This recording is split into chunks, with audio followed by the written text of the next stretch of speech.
He never killed anyone with his own hands, yet his words drove others to slaughter innocent people without hesitation, without a second thought. Charles Manson didn't use a gun or a knife, he used psychology. This is the chilling, true story of how one man twisted human minds and turned ordinary people into murderers. In the late 1960s, America was a whirlwind of change, a generation searching for peace, love, and rebellion. But while they were looking for freedom, Charles Manson was looking for control. He didn't build a commune, he built a psychological prison. A place where his followers surrendered their identities, their morals, and ultimately, their free will. Today, we're not just recounting a dark chapter of history. We are dissecting the mechanics of manipulation at its most terrifying level, to understand how it works and how to see the warning signs. Charles Manson's life began in utter chaos. He was abandoned by his mother, abused in foster homes, and shuffled through institutions. From a very young age, he learned a brutal lesson. It's far easier to control people than it is to fight them.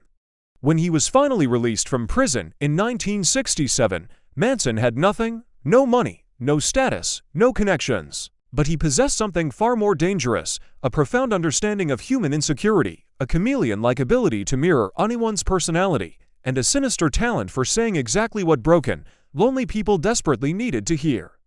Manson never targeted the strong or the confident.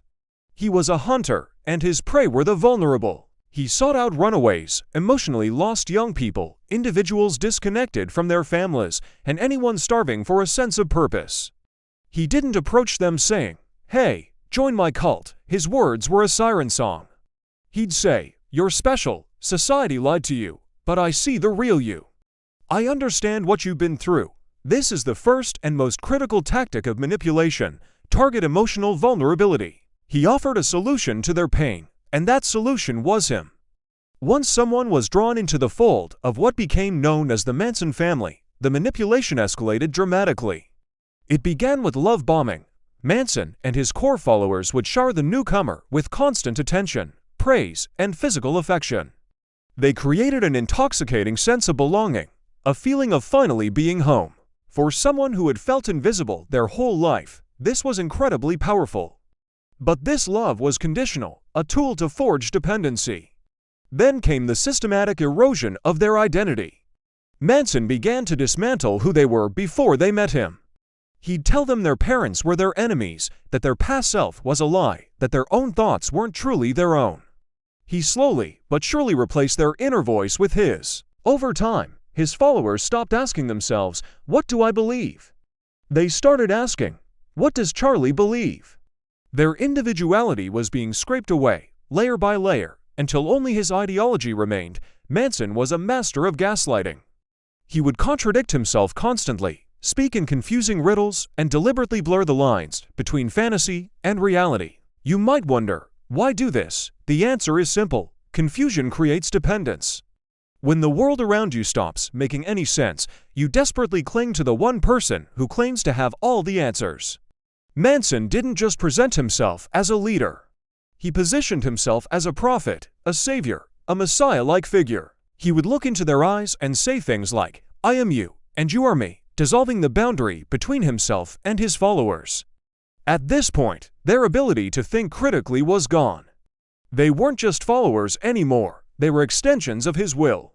With their minds now primed, Manson introduced his master plan, a twisted and entirely fictional prophecy he called Helter Skelter. He spun an elaborate tale, convincing them that a cataclysmic race war was imminent.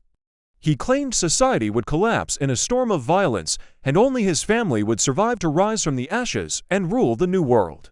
He painted a picture where murder was not a horrific evil, but a necessary, even righteous act to help trigger this apocalypse. This is the final, most dangerous stage of manipulation: moral inversion. Right becomes wrong, and wrong becomes the ultimate good.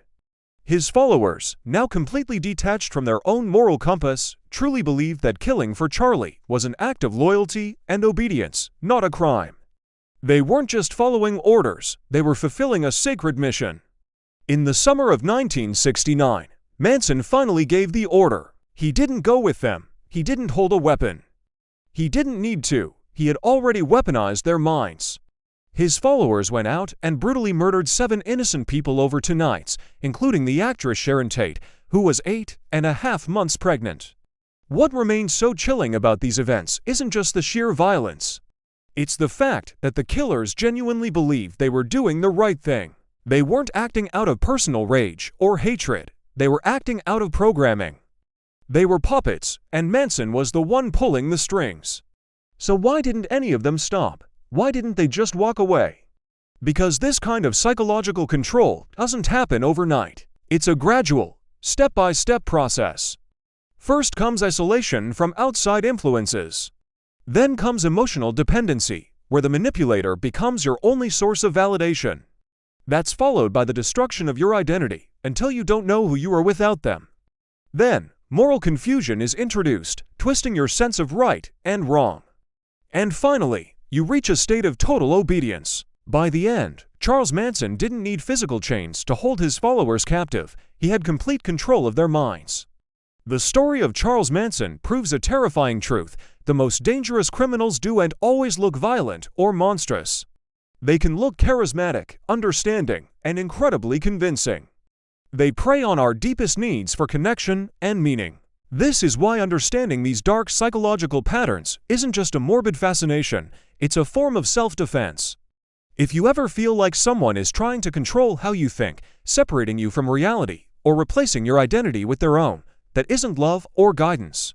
That is manipulation. Thank you for watching. Subscribe to our channel to learn more about how psychological predators operate, so you can recognize the signs before they ever get close to you. Stay aware and stay safe.